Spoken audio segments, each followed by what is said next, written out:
Okay students, सो आज हम पढ़ेंगे causes of maternal mortality and morbidity rates.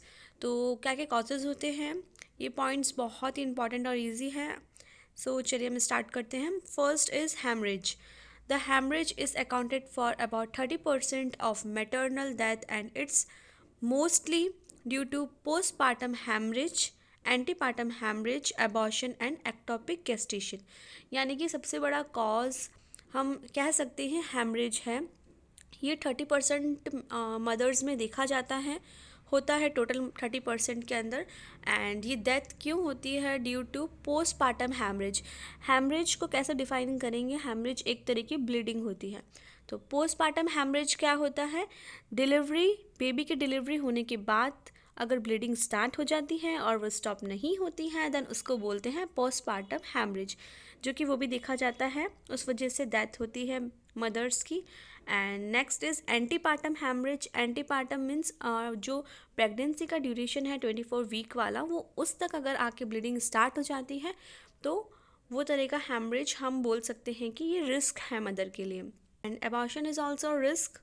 And ectopic gestation, यानी कि एक्टोपिक प्रेगनेंसी आपने सुना होगा, नहीं तो मैं आपको एक बार डिस्क्राइब कर देती हूँ। एक्टोपिक प्रेगनेंसी, एक्टोपिक गेस्टेशन मतलब वो होता है अगर जो बेबी है वो मदर की यूट्रस में नहीं अटैच होके किसी और जगह अटैच होता है। फॉर एग्जांपल फेलोपियन ट्यूब में जो एग है वहाँ जाके हो, तो उसको बोलते हैं एक्टोपिक प्रेगनेंसी।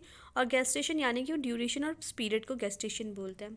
तो ये है कुछ प्रॉब्लम्स, और हम कह सकते हैं जो कि हेमरेज में देखी जाती है, मैटरनल डेथ के रीजंस होते हैं। Next is sepsis. सेप्सिस नाम सुनते आपको दिमाग में आ जाना चाहिए कि एक इन्फेक्शन की बात होने वाली है यहाँ पे। और पिपेरियल इन्फेक्शन। पिपेरियल इन्फेक्शन एक तरह का जेनेटल इन्फेक्शन होता है। It is due to poor maintenance of hygiene during delivery. और ये हमेशा याद रखना है, डिलीवरी के टाइम ही होता है, यानी आफ्टर डिलीवरी ये देखा जाता है। यानी कि अगर हाइजीन मेंटेन नहीं करते हैं तो ये इन्फेक्शन होने के चांसेस बहुत ज़्यादा होते हैं। Untreated reproductive tract infectious accounts for about 25% of maternal morbidity mortality।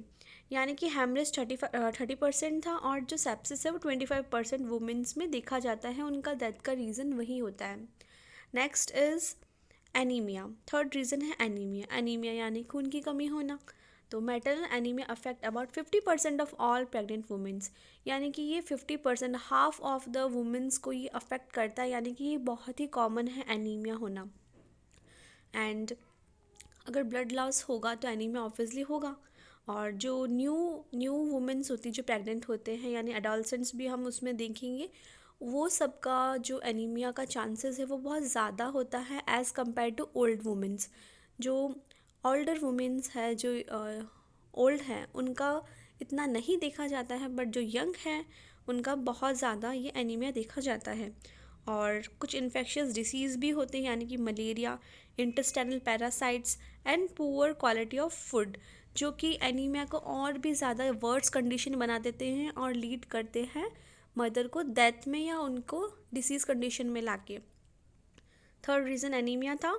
Fourth cause है इसका हाइपरटेंशन।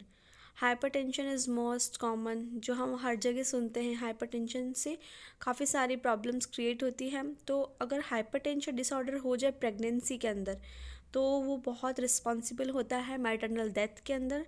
तो उसमें डेथ हो सकती है, बहुत चांसेस हैं, यानी 13% चांसेस हैं मैटरनल डेथ होने के। और यहाँ एक वर्ड है एक्लेम्शिया। तो ये वर्ड आपको आगे बहुत सुनने को मिलेगा, सो मैं आपको इसको एक्सप्लेन कर देती हूँ इन शॉर्ट। एक्लेम्शिया यानी होता है हाइपरटेंशन। हाइपरटेंशन को ही एक्लेम्शिया बोलते हैं। आगे आपको काफ़ी वर्ड्स मिलेंगे, तो आप कंफ्यूज मत होना। And next is fifth one, difficult labour और ऑब्स्ट्रक्टेड लेबर। नाम से पता लग रहा है, लेबर यानी कि जो डिलीवर हम बेबी को डिलीवर करेंगे उस वाले टाइम ड्यूरेशन प्रोसेस को लेबर बोलते हैं। और लेबर के टाइम अगर कोई डिफ़िकल्टी हो रही है तो उस वजह से भी मदर की डेथ होने के चांसेस बहुत ज़्यादा हैं। यानी 8% of maternal death take place due to obstructed labour और प्रोलोंग लेबर। यानी डिफ़िकल्टी क्या हो सकती है लेबर के टाइम? या तो बेबी की पोजीशन वहाँ पे सही नहीं हो, उसको बेबी को टेक आउट बाहर निकालने में प्रॉब्लम आ रही हो, तो उस वजह से ऑब्स्ट्रक्शन आ जाता है। और प्रोलॉन्ग उसे क्यों बोलेंगे, क्योंकि अगर वो चीज़ बाहर नहीं आ रही, यानी बेबी बाहर नहीं आ पा रहा है, तो डिलीवरी का लेबर का टाइम ड्यूरेशन बहुत ज़्यादा हो जाएगा। तो ये भी एक तरह का रिस्क है मदर के लिए, डेथ कॉज करता ही है। Sixth is unsafe abortion. Unsafe abortion is a major cause for maternal mortality. Unsafe abortion क्या होता है, हम इसको दो तरीके से मेंशन कर सकते हैं, दो तरीके से समझ सकते हैं। ये दो टाइप में होता है। फर्स्ट टाइप, अगर हम मेडिकल फील्ड की बात करें, अगर उधर अनस्किल्ड पर्सन अगर ये अबॉर्शन करवाएंगे, यानी अगर उनको नॉलेज प्रॉपर नहीं है किस तरह कराना है, क्या करवाना है, तो वो एक तरह से अनसेफ हो सकता है वुमेन के लिए, मदर के लिए। और सेकंड इज़ जो सेल्फ करते हैं, यानी कि अनसेफ अबॉर्शन एक सेल्फ भी होता है।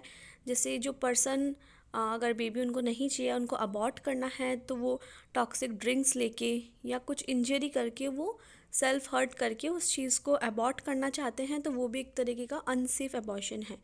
सो वो भी एक मॉर्टिलिटी का जो एक रीज़न है, बहुत ही कॉमन।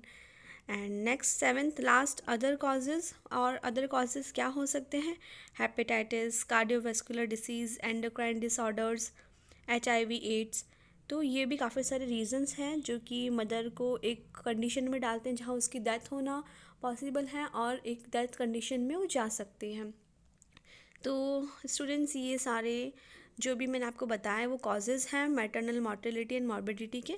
सो आई थिंक आपको बहुत इजी वे में समझ में आ चुका होगा। और कुछ प्रॉब्लम हो तो आप मुझे कमेंट सेक्शन में बताना, एंड लाइक और शेयर करना वीडियो को, और सब्सक्राइब करना। Thank you.